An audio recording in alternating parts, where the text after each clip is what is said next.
Hello students, good morning to all of you. Let's learn ਦੇ ਵਿੱਚ ਤੁਹਾਡਾ ਸਵਾਗਤ ਹੈ। ਅੱਜ ਅਸੀਂ ਡਿਸਕਸ ਕਰਾਂਗੇ ਐਕਸਰਸਾਈਜ਼ 8.2।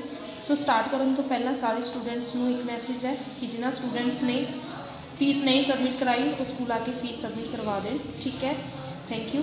ਹਾਂਜੀ ਸਟੂਡੈਂਟਸ, ਦੇਖੋ 8.2 ਐਕਸਰਸਾਈਜ਼ ਦਾ ਫਸਟ ਸਮ ਅਸੀਂ ਡਿਸਕਸ ਕਰਾਂਗੇ। Find the value of x in each of the followings. ਇਹਨਾਂ ਸਾਰੀਆਂ ਡਾਇਗਰਾਮਸ ਦੇ ਵਿੱਚ ਆਪਾਂ ਐਕਸ ਦੀ ਵੈਲਿਊ ਫਾਈਂਡ ਕਰਨੀ ਹੈ। ਸੋ ਕਿੱਦਾਂ ਫਾਈਂਡ ਕਰਨੀ ਹੈ, ਸੋ ਆਪਾਂ ਡਿਸਕਸ ਕਰਾਂਗੇ।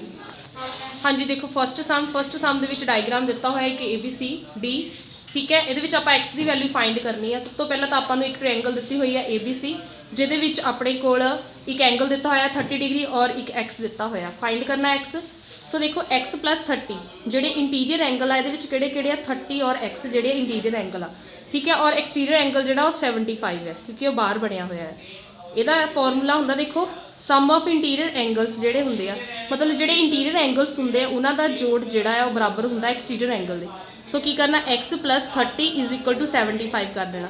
ਜਿਹੜੇ ਇੰਟੀਰੀਅਰ ਐਂਗਲ ਆ ਉਹਨਾਂ ਨੂੰ ਪਲੱਸ ਕਰਕੇ ਬਰਾਬਰ ਕਰ ਦੇਣਾ 75 ਦੇ। 75 ਕੀ ਸੀ?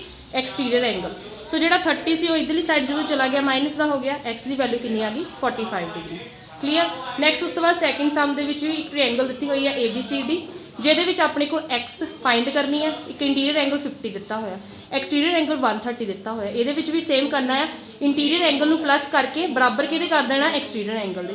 ਸੋ x + 50 = 130 ਡਿਗਰੀ ਲਿਖ ਦੇਣਾ। Sum of interior angles equal to exterior angle. 50 ਜਿਹੜਾ ਜੋ ਇੱਧਰਲੀ ਸਾਈਡ ਗਿਆ ਮਾਈਨਸ ਦਾ ਹੋ ਗਿਆ, 130 ਚੋਂ 50 ਮਾਈਨਸ ਕੀਤੇ ਕਿੰਨਾ ਆ ਗਿਆ? 80 ਡਿਗਰੀ।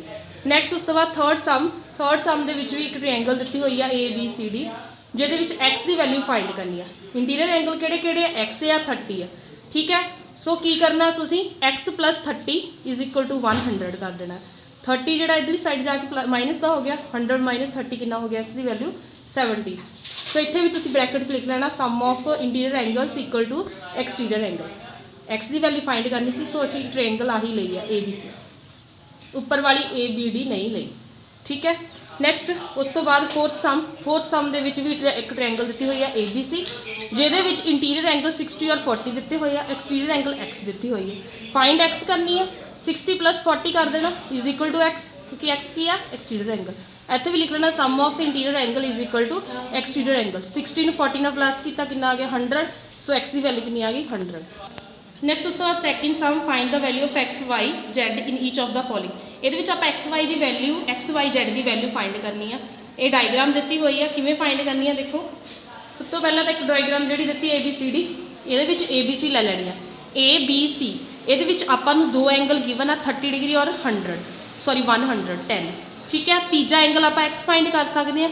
ਠੀਕ ਹੈ, ਕਿਵੇਂ? ਦੇਖੋ ਸਭ ਤੋਂ ਪਹਿਲਾਂ ਤਾਂ ਇਹ ਵਾਲਾ x ਮੈਂ ਫਾਈਂਡ ਕੀਤਾ ਜਿਹੜਾ ਐਕਸਟੀਰੀਅਰ ਐਂਗਲ ਆ। ਤੁਹਾਨੂੰ ਪਤਾ ਹੈ ਕਿ ਇੰਟੀਰੀਅਰ ਐਂਗਲ ਦਾ ਸਮ ਜਿਹੜਾ ਹੈ ਉਹ ਕਿਹਦੇ ਬਰਾਬਰ ਹੁੰਦਾ? ਐਕਸਟੀਰੀਅਰ ਦੇ। ਸੋ ਮੈਂ 30 + 110 = x ਕਰਤਾ। ਠੀਕ ਹੈ, sum of interior angle = exterior angle, ਇਹ ਪੂਰਾ ਲਿਖਣਾ ਤੁਸੀਂ। ਸੋ ਇਹਨਾਂ ਨੂੰ ਪਲੱਸ ਕਰਕੇ 140 ਆ ਗਿਆ। x ਦੀ ਵੈਲਿਊ ਇਹ ਵਾਲੀ ਕਿੰਨੀ ਆ ਗਈ? 140। ਠੀਕ ਹੈ, ਦੋ x ਦਿੱਤੀਆਂ ਹੋਈਆਂ ਡਾਇਗਰਾਮ ਦੇ ਵਿੱਚ। ਉਸ ਤੋਂ ਬਾਅਦ ਆਪਾਂ ਕੀ ਫਾਈਂਡ ਕਰਨਾ ਹੈ? A ਐਂਗਲ ਫਾਈਂਡ ਕਰਨਾ। ਦੇਖੋ ਆਪਣੇ ਕੋਲ AX ਪਤਾ ਹੋ ਗਈ ਕਿੰਨੀ ਆ? 140। ਆਪਾਂ AX ਫਾਈਂਡ ਕਰ ਸਕਦੇ ਹਾਂ। ਇਹ ਪੂਰਾ ਹੈਗਾ 180 ਦਾ। 180 ਚੋਂ 140 ਮਾਈਨਸ ਕੀਤੇ ਕਿੰਨੇ ਆ ਗਏ? 40 ਡਿਗਰੀ। ਸੋ A ਐਂਗਲ ਕਿੰਨਾ ਆ ਗਿਆ? 40 ਡਿਗਰੀ। ਸੋ ਜਿਹੜੀ ਆਹ ਵਾਲੀ x ਸੀਗੀ ਉਹ ਕਿੰਨੀ ਆ ਗਈ? 40। ਆਹ ਵਾਲੀ 40 ਆ ਗਈ, ਆਹ 140 ਸੀਗੀ। ਠੀਕ ਹੈ, x ਦੀ ਵੈਲਿਊ ਫਾਈਂਡ ਕਿੰਨੀ ਹੋ ਗਈ? 40 ਡਿਗਰੀ। ਉਸ ਤੋਂ ਬਾਅਦ ਕੀ ਫਾਈਂਡ ਕਰਨਾ ਹੈ? y ਔਰ z। x ਫਾਈਂਡ ਹੋ ਗਈ, y ਔਰ z ਕਿੱਦਾਂ ਫਾਈਂਡ ਕਰਨਾ? ਦੇਖੋ ਆ ਵੀ ਜਿਹੜੀ ਲਾਈਨ ਹੈ ਇੱਕ ਸਟ੍ਰੇਟ ਲਾਈਨ ਬਣ ਰਹੀ ਹੈ। ਸਟ੍ਰੇਟ ਲਾਈਨ ਦੇ ਵਿੱਚ ਜਿਹੜਾ 110 ਆ ਔਰ y ਆ ਇੱਕ ਸਟ੍ਰੇਟ ਲਾਈਨ 'ਤੇ ਆ। ਸੋ ਆਪਾਂ ਲਿਖ ਸਕਦੇ ਹਾਂ ਇਹਦੇ ਵਿੱਚ C ਦਾ ਐਂਗਲ ਆਪਾਂ ਫਾਈਂਡ ਕਰ ਸਕਦੇ ਹਾਂ। ਇਹਨੂੰ ਆਪਾਂ 110 ਨੂੰ 180 ਚੋਂ ਮਾਈਨਸ ਕਰ ਦਿਓ। 110 ਨੂੰ 180 ਚੋਂ ਮਾਈਨਸ ਕਰ ਦਿਓ, ਆਪਣੇ ਕੋਲ ਜਿਹੜਾ y ਐਂਗਲ ਫਾਈਂਡ ਹੋ ਜਾਣਾ, ਮਤਲਬ C ਐਂਗਲ y ਫਾਈਂਡ ਹੋ ਜਾਣਾ। y ਕਿੰਨਾ ਆ ਗਿਆ? 70। ਠੀਕ ਹੈ, ਕਿਉਂਕਿ ਇੱਕ ਸਟ੍ਰੇਟ ਲਾਈਨ ਸੀ ਤਾਂ ਕਰਕੇ ਇਹਨੂੰ ਮੈਂ 180 ਚੋਂ ਮਾਈਨਸ ਕਰਤਾ। ਕਲੀਅਰ। ਉਸ ਤੋਂ ਬਾਅਦ ਰਹਿ ਗਿਆ z ਕਿੱਦਾਂ ਫਾਈਂਡ ਕਰਨਾ? ਆਪਣੇ ਕੋਲ x ਵੀ ਫਾਈਂਡ ਹੋ ਗਈ, y ਵੀ ਫਾਈਂਡ ਹੋ ਗਈ, z ਫਾਈਂਡ ਕਰ ਸਕਦੇ ਹਾਂ। ਇੱਕ ਟ੍ਰਾਇੰਗਲ ਹੈ, ਟ੍ਰਾਇੰਗਲ ਦੇ ਵਿੱਚ ਜਿਹੜੇ ਐਂਗਲਸ ਦਾ ਸਮ ਹੈ ਉਹ ਕਿਹਦੇ ਬਰਾਬਰ ਹੁੰਦਾ? 180 ਦੇ। ਸੋ ਮੈਂ ਕੀ ਕੀਤਾ, ਤਿੰਨੋਂ ਜਿਹੜੀਆਂ ਆਪਣੇ ਕੋਲ ਦਿੱਤੀਆਂ ਸੀਗੀਆਂ ਐਂਗਲਸ x, y ਔਰ z ਪਲੱਸ ਕਰਕੇ ਉਹਨੂੰ 180 ਦੇ ਬਰਾਬਰ ਕਰਦਾ। ਕਲੀਅਰ। ਇੱਥੇ ਸਟ੍ਰੇਟ ਲਾਈਨ ਨਹੀਂ ਲਿਖਣਾ, ਇਹਨੂੰ ਕੱਟ ਦਿਓ, ਸਟ੍ਰੇਟ ਲਾਈਨ ਇੱਥੇ ਨਹੀਂ ਆਉਣਾ ਸੀ। ਠੀਕ ਹੈ, 40 x ਦੀ ਵੈਲਿਊ, y ਦੀ ਵੈਲਿਊ 70, z ਦੀ ਵੈਲਿਊ z ਹੈ ਨਹੀਂ ਗੀ, z ਐਜ਼ ਇਟ ਇਜ਼ ਆ ਗਈ, = 180 ਆ ਗਿਆ। ਸੋ 70 ਔਰ 40 ਨੂੰ ਜਦੋਂ ਆਪਾਂ ਪਲੱਸ ਕੀਤਾ ਕਿੰਨਾ ਆ ਗਿਆ? 110 ਆ ਗਿਆ। ਕਲੀਅਰ। ਸੋ z ਦੀ ਵੈਲਿਊ ਕਿੰਨੀ ਆ ਗਈ? 110 ਨੂੰ ਇਧਰਲੀ ਸਾਈਡ ਲੈ ਗਿਆ, 70 ਆ ਗਈ। सो एक्स Z की वैल्यू कितनी आ गई 70। इतने सारिया एंड ते वैल्यूज़ लिख देनिया जी फाइंड की। सैकेंड सम उस तो बाद सैकेंड सम देखो ये भी अपने को XYZ फाइंड करनी है। सब तो पहला तो तुम डायग्राम ध्यान ना समझो कि आह वाला जो एंगल है Y 70 के नाल की अपोजिट वर्टिकली अपोजिट एंगल आ। सो Y इतों फाइंड हो गया, Y की वैल्यू कितनी आ गई 70, Y एक तो फाइंड हो गया, ठीक है। उस तो बाद Z फाइंड कर सकते। देखो एक स्ट्रेट लाइन बना रही है, इनू मैं की कर सकती 180 चो माइनस करके Z की वैल्यू माइनस कर सकती। सो 180 चो 120 में माइनस किया Z की वैल्यू आ जानी। देखो सब तो पहला तो इन ट्रायंगल ही ABC जिहदे विच Y 70 के की है वर्टिकली अपोजिट है। सो इक्वल आ गया, Y की वैल्यू तो फाइंड हो गई। C एंगल जो है 180 चो माइनस करके कढ़ दिता। सो Z कितना आ गया 60। इत्थे भी अपने को दो एंगल फाइंड हो गए Y और Z। सो आप x plus Y plus Z is equal to 180 कर सकते हैं। x एज इट इज आ गया, Y 70 और Z 60, ठीक है। 60 प्लस 70 130 आ गया।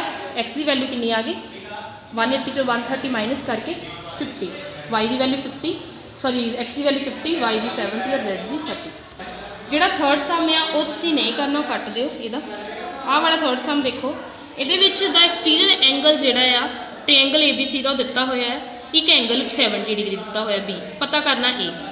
देखो एक्सटीरियर एंगल जोड़ा है 105 आ गया, थानू पता एक एंगल 70 आ। ट्रायंगल दे विच थानू मैं पहले सम दे विच दस्सिया angle A plus angle B किहदे बराबर हुंदा, सम ऑफ एक्सटीरियर एंगल दे मतलब एक्सटीरियर एंगल दे बराबर हुंदा। सो A एंगल फाइंड करना, B की वैल्यू फिल करती 70 degree is equal to exterior angle. Exterior angle के विचों आपां एंगल B नूं माइनस करके A एंगल फाइंड कर लेना। सो सारे ये एक्सरसाइज इक्को ही फॉर्मूला यूज़ हुंदा है, sum of interior angle is equal to exterior angle, ठीक है। वही इत्थे यूज़ किया है, क्लीयर।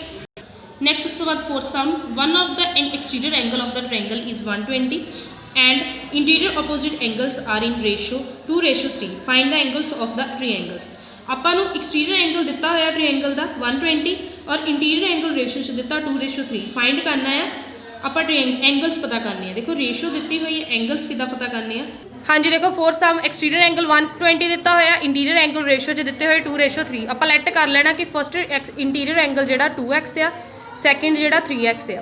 हुण 2x plus 3x is equal to 120 करांगे क्योंकि sum of interior angle is equal to exterior angle हुंदा।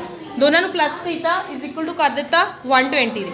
x की वैल्यू कितनी आ गई 24। हुण तुसीं फिल कर देनी इहदे विच फर्स्ट एंगल दे विच और सैकेंड च 2 × 24 3 × 24 तुहाडे को एंगल फाइंड हो जाने।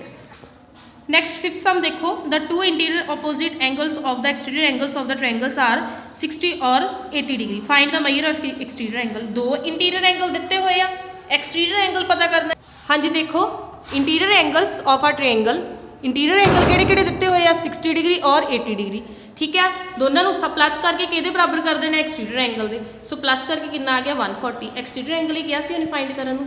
इत्थे तुसीं लिख भी सकते हैं sum of interior angle is equal to exterior angle. Six sum देखो, उस तो बाद सैवन सम देखो, one of the exterior angles of the triangles. Exterior angle दिता होया है, इंटीरियर एंगल जिहड़ा आ वो की कह रहा है कि दोने एंगल जिहड़े इंटीरियर वो इक्वल आ, बराबर आ। पता करो किहड़े-किहड़े वो एंगल आ। आपां की करना सैवन सम दे विच एक्सटीरियर एंगल 100 दिता होया, इंटीरियर एंगल लैट कर लिया कि x आ क्योंकि दोने की है बराबर। दोनों को प्लस करके 100 दे इक्वल कर देना। 100 दे इक्वल क्यों किया क्योंकि sum of interior angle is equal to exterior angle होंदा। तुसीं पूरा लिख लेना। 2x आ गया, x दे नाल जो लगा इधर जाके डिवाइड होना, x की वैल्यू कितनी आ गई 50। सो दोने एंगल कितने आ गए 50 50 दे। इत्थे तुसीं लिख लेना एक होर पा के x is equal to 50। 8 sum दे विच एक्सटीरियर एंगल दिता होया है, इंटीरियर एंगल एक दिता होया है, दूजा इंटीरियर एंगल पता करना, वो लैट कर लेना x। पता है आपां नूं कि sum of interior angle is equal to exterior angle. So first angle second angle is equal to exterior angle. 25 इधर चला गया माइनस का हो गया, x की वैल्यू कितनी आ गई 45 डिग्री। सो सैकेंड जिहड़ा आ इंटीरियर एंगल फाइंड हो गया। इत्थे तुसीं लिख लेना एंड ते second interior angle is equal to 45 डिग्री। सो ये सीगी एक्सरसाइज 8.2। इनू तुसीं वीडियो नू पॉज करके जिहड़े सम आ वो उतार लेने। देखो मैं एक बारी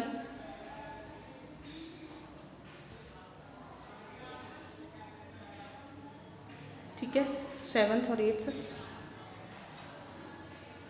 clear. Okay students, thank you, have a nice day.